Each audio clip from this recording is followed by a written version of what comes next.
Hey, I'm Mike Ricci, founder of Flamehawk Studios. So Flamehawk Studios, you're making an educational game that people can customize, and it's Pokemon themed, and it's a really, and talk about this project that you're creating. It has a really long, interesting name too. Dr. Gearbox's fascinating, I can't remember the full name, Fascinating World.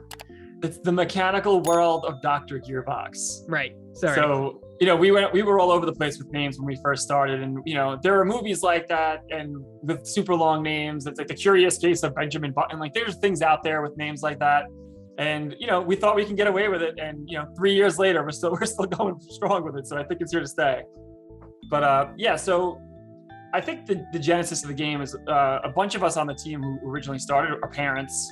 And our kids were getting assigned video game homework from school.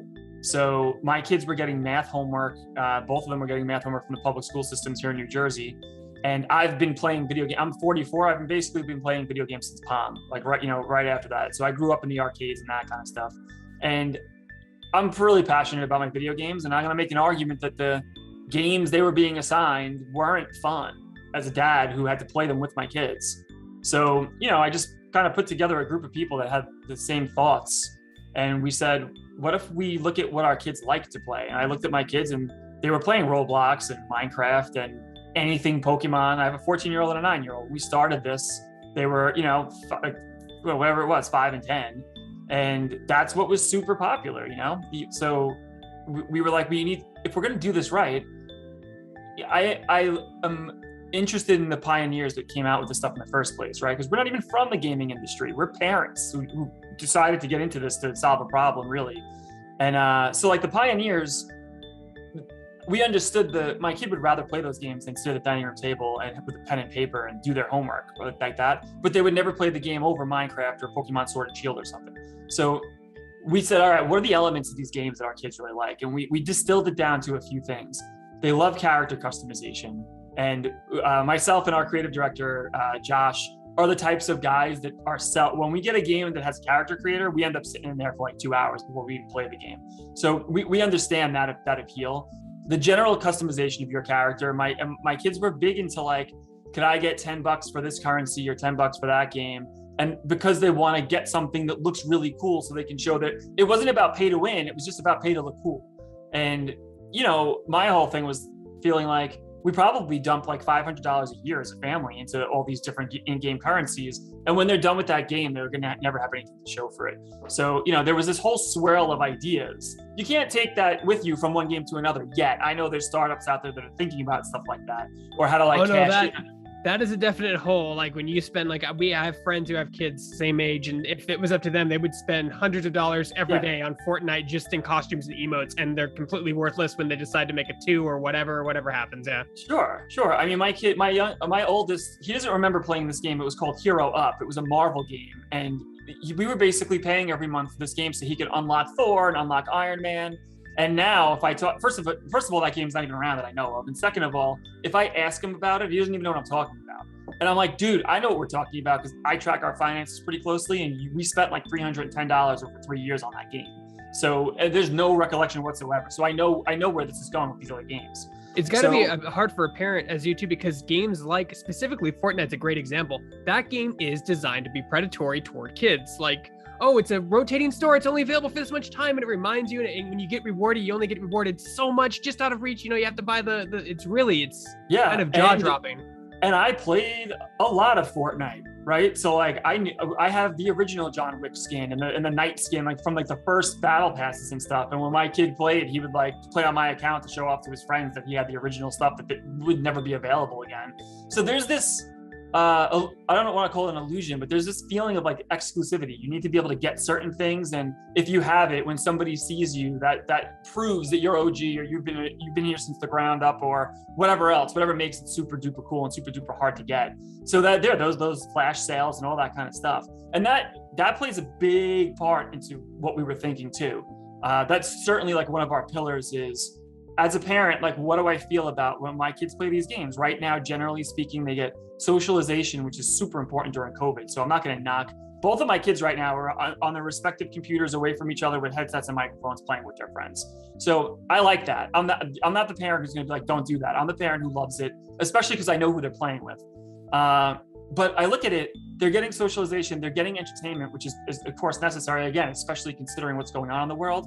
But I don't see much more than that when they play those games. And you know about like the toxic culture in video games and the stuff that's going on with what's going on in those headsets and what they're hearing from other people who are playing the games with them. So there's a lot of trade-offs that are going on there. So when we looked at it, we put a bunch of things together. We said, number one, if a parent's going to spend money on this stuff, they should be getting more out of it than just socialization, right? And entertainment.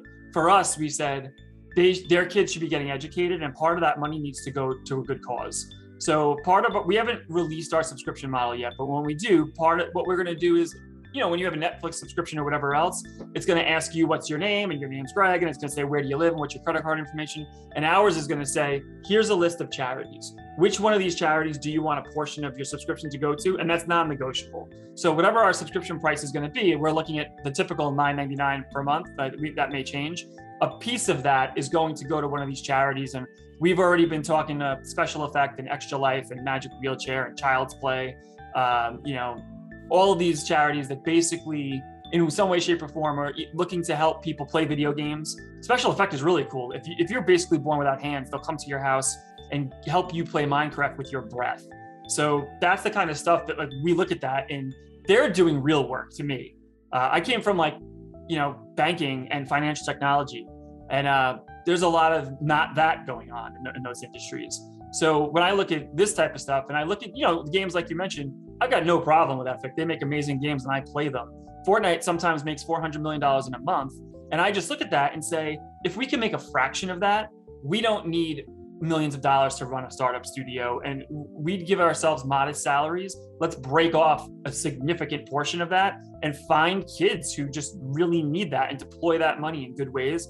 And that's where we see this thing being a little bit different than the typical game. If your kid's playing, they're getting educated, especially because, as we'll talk about, you can put your own stuff in there, which makes it more relevant, I think.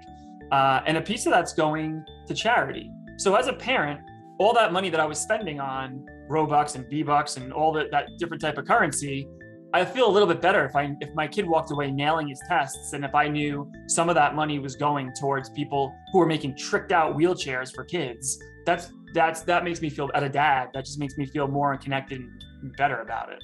And that's kind of where this came from. And your game is also very unique in terms of I grew up with, my parents, because I was really into video games as a kid, trying to shuffle me into educational games. But the problem with that is that they just weren't exactly fun. I mean, there was a Marvel superheroes game that taught you math and fractions. That one wasn't fun. There was another one. I think the most funnest one I've ever seen, this was past when I was a kid, was Typing of the Dead. That's the only one I could think that's semi-educational. Like, it teaches you how to type, but it's fun, it's reactive, it's entertaining, it's loud, it's obnoxious, that kind of stuff. But your game kind of transcends all that because you can customize it to be whatever kind of an educational game you want. It could be history, it could be math, it could be, anthropology, whatever. Yeah, I think that's the trivia component, and that's the stuff we have in there already. I think what's really, really interesting about that is you could put inside jokes trivia between you and your buddies, and you can play that and have very bespoke, family history, stuff that only matters to you and your family or your ecosystem of people. And the reason why we did that is because my kids were being assigned all this homework, and I would play these games with them, and it wouldn't in any way, shape, or form impact how they would do in school. And in most cases, it was a different type of math altogether, for example. So I'm we're playing this game, and sure, it's good to be doing math, period, but it didn't relate. I would look at their textbook, what you're learning on the blackboard in class is this thing over here. This game is showing you something else that's not exactly connected to it. So that's when we thought, all right, we have our teachers, and they're the ones that come up with our curriculum. That's great, but it may not make sense for a kid in Cape Town or a kid in Montreal, right? Or a kid in Mexico somewhere. So you need to be able to allow people to put in their own stuff, and it needs to be easy. So what we did was we looked at what teachers were using now to put their stuff online, and we just looked at those interfaces and basically said, these are all the elements that they're used to today. Let's make something that feels like what they're already used to. And we have that. So we have a front end, and that's all up and running right now. Basically, you could go in there. The way we do it is you could create a pack and name it whatever you want. Like third grade science is the one I'm testing with right now. And then you could create questions and then put them in that pack. So when you're in the game and you choose to go play the game will ask you, which one of these packs do you want to bring with you? And then you could say, I want to bring in the third grade science. And in our next patch, we'll actually be able to link that up to loot. So for example, we have a set we call Intergalactic Planetary for us Beastie Boy fans out there. And it's all about space. And we're going to link that up to a spacesuit. And the idea is the more you answer the questions, you can start to unlock the helmet and you can start to unlock the backpack and the boots.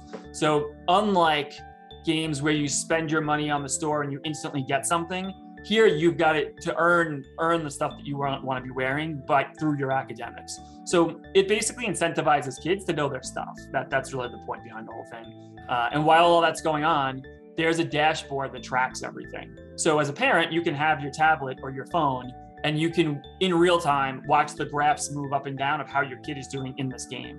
And the idea is if you're a teacher, you can assign to the whole class and you can see how every single kid is doing compared to each other. And the idea will be, as a principal, you can see all the classrooms. As a superintendent, you can see all your schools, and just keep drilling down all the way to a kid to a question. And all that's built, which is pretty cool. Not the part beyond one player, but right now as a player, I can see how I'm doing in math and I can keep drilling down. I can show you that if you want, all the way down to like, which question am I having trouble with? So as a parent, you could be like, oh, my kid needs to know more about fractions. That's really important, especially since nowadays a lot of parents are so disconnected from their kids because they're so busy or whatnot, working, what have you, and then they don't even know what's happening until they get that phone call. Your son is failing 4 classes. I didn't know that. And like, This is a good way to see where they're lacking and how you can help them with certain subjects, whether it's biology or math or chemistry, that kind of stuff. Yeah, you can just keep it up on the side. I mean, right now my wife's in real estate classes and I'm working. So it's like, it's really we're both doing it from home. The kids come home and it's just like, even making them dinner and making sure they're eating and stuff. It's becoming layered for parents and we're all trying to relearn how to do all this kind of stuff. And there's a lot of parents out there who are just single family parents. And it's like you said, kids can slip through really quick. And really that's what we're in here for. We're in here to try to address that. And we're in here to kind of try to deploy money in those directions too, to help kids who don't even have internet access. How are they going to learn remotely? COVID was, I think, a big thing for us. We were doing this before COVID. And when that happened and the whole world went remote, we suddenly became interestingly relevant to a lot of people, I think. And they were looking at what we were doing. And we're out ahead in some ways. And as a dad and a husband and a parent, we're realizing like, oh man, we're actually, we're onto something here. This is actually useful because people are now remotely, schools aren't going back the way that we all thought they would. And there's vaccinations and plans. But if somebody gets COVID in my kid's school, everybody goes home for 2 weeks. So there's still this relevance of remote. And I think, if you talk to teachers, and obviously we do, the feeling is some version of remote sticks. In my kid's school, their Latin teachers in Texas and we're in New Jersey, that's stuck. So, they just have a teacher they like. And they're like, why not? We don't have to find somebody locally. Every Wednesday, you're going to do Latin from home at 4:30. Have you reached out to, programs, state funding, government funding, educational funding, universities? Because I definitely see this more. I see this more as a great elementary school tool. I mean, above everything else. I mean, sure, if you're older, you can use it too, but that's where I see this thriving the strongest. Have you reached out to anything like that? Gotten funding, grants? So everything's so complicated. For grants, you need to have a grant writer or you need to write your own grant. And if I were to do that, then I'm not building a video game. So what I did was I paid for a considerable amount of money out of my pocket for a lot of this. And we did a Kickstarter for 50 grand. So we haven't gone for outside funding, although we're always talking to investors and we'll put a round together for sure. So that's definitely on the table. We haven't executed that though, as far as like government funding. And I agree with you. I think if we sat them down and really showed it to them, especially because honestly, it's pretty much there at this point with this demo. But yeah, no, we have our own teachers and we talk to schools.